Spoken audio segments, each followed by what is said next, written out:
हम लोग आते हैं तो भले 70 लाख का क्रिकेट का मैच नहीं खेला जाएगा, 6 करोड़ में मंत्री का आवास नहीं बनाया जाएगा, लेकिन आपकी समस्याओं का निदान त्वरित किया जाएगा। ये आपको आपके भाई का वचन रहेगा। हम तमाम पारा शिक्षकों से कहना चाहेंगे, पारा शिक्षक यानी 24 सालों से झारखंड के शिक्षा की रीढ़, पारा शिक्षक यानी 24 सालों से झारखंड के शिक्षा के स्तंभ, पारा शिक्षक यानी 24 सालों से झारखंड की शिक्षा व्यवस्था का खूंटा।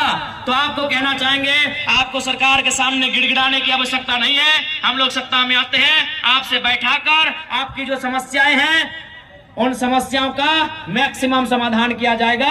आपके सामने आपकी टीम के माध्यम से आपके द्वारा प्रस्तुत तर्कों के आधार पर, साक्ष्यों के आधार पर यह कार्य त्वरित निष्पादन के साथ किया जाएगा। जैसा कि सुन रहे हैं, नुनू के मौसा रणधीर सिंह जी, रणधीर सिंह जी ने हमें एक चुनौती दिया था।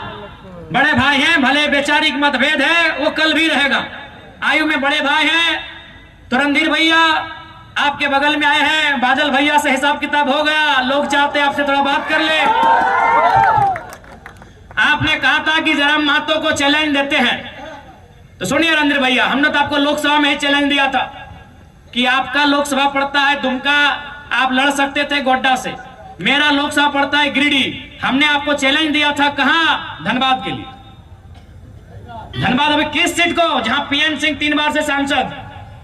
तो हमने तो आपको वहां से, जहां से आपकी पार्टी का सांसद था, हमने आपको वहां चुनौती दिया था, आपने स्वीकार नहीं किया। तो चलिए माननीय रणधीर भैया, विधानसभा में भी आपकी एक चुनौती को स्वीकार करते हैं। आपका प्रमंडल है संथाल, मेरा है उत्तरी छोटानागपुर। चलिए एक काम करते हैं, आपके संथाल परगना की गोड्डा की 3 सीटों में पोड़ैयाहाट, गोड्डा, महागमा, आदरणीय रणधीर भैया आपको सीधा चुनौती है, आपके छोटे भाई का। रणधीर भैया ये सीधा चुनौती है, आपका घर संथाल परगना है, हम छोटा नागपुर से आके आपको चुनौती देते हैं। गोड्डा जिला में 3 सीट है, पोड़ैयाहाट, गोड्डा, महागमा, आप 1 सीट जाइए और 1 to 1 मुकाबला कीजिए। ये गठबंधन हटाइए, आइए दोनों इंडिपेंडेंट आते हैं। चलिए आइए आपकी चुनौती को स्वीकार करते हैं। अरे क्या कर रहे हैं, साड़ी बांट रहे हैं? क्या कर रहे हैं? जनता लिख के दिया है कि रणधीर सिंह जी साड़ी बांट रहे हैं, टाइगर को रोकने के लिए साड़ी बांट रहे हैं। क्या कर रहे हैं रणधीर भैया, बताइए? साड़ी बांट रहे हैं। वाह वाह रणधीर भैया,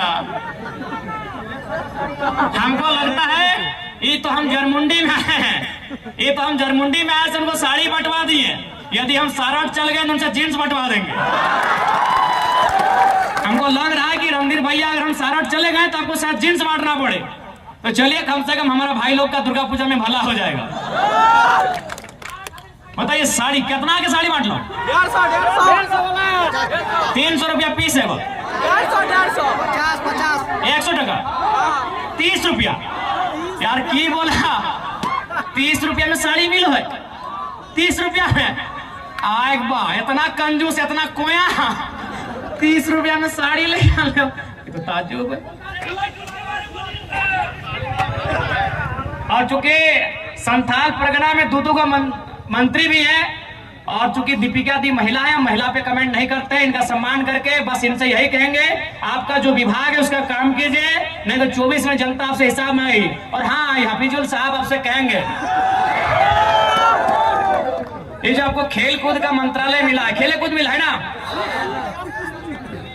खेल कूद का जो मंत्रालय मिला है, तो आप सबसे पहले बताइए संथाल परगना यानी खुला मैदान, संथाल परगना यानी पहाड़ों का क्षेत्र, आपने कितना जिला स्तरीय स्टेडियम का निर्माण कराया है, इसका हिसाब चाहेंगे।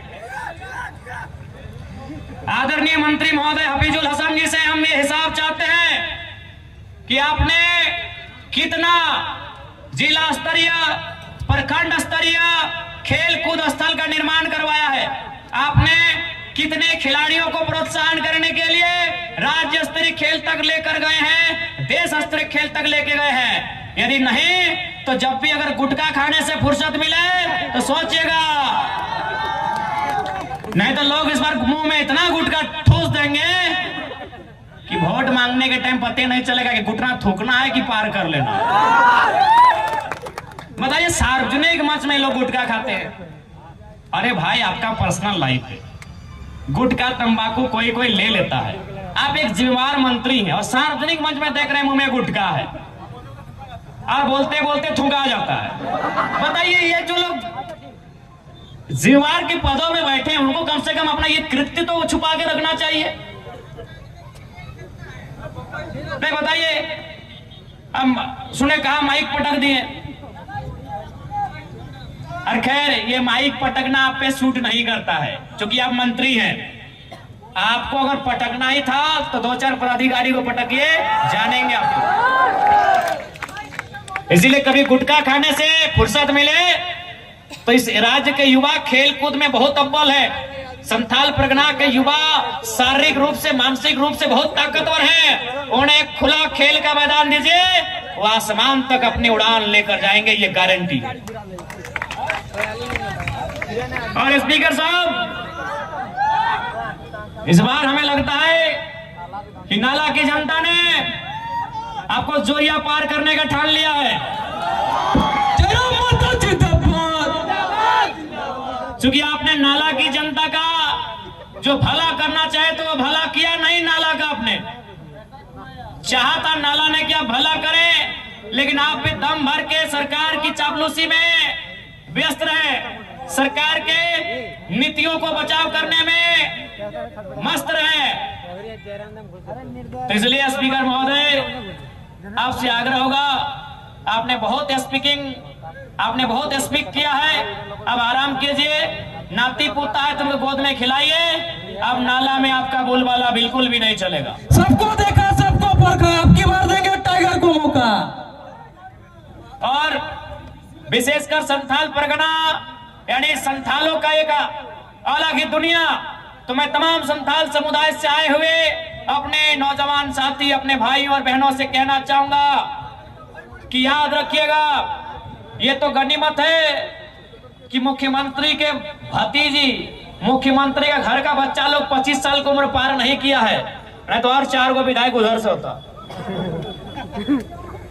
दादा, बादल का भाई विक्रम पत्र बहुत पीसी लिए छे, पर ध्यान दे 30% लिए छे, बोलो अगला। ठीक है, 24 में उनका सारा हिसाब होगा। पुनः आप सभी को धन्यवाद, जोहार। बोका आदमी सब, अरे लेवल को रखिए ना, बोरी बोरी बोले वाला लोग का लोग लेवल को रखिए। तो चलिए, सभी को देखिए, हमारी एक सीट डुमरी कंफर्म है, दूसरी सीट के इंतजार में है। अगर रणधीर भैया चुनौती से स्वीकार करते हैं तो हम गड्ढा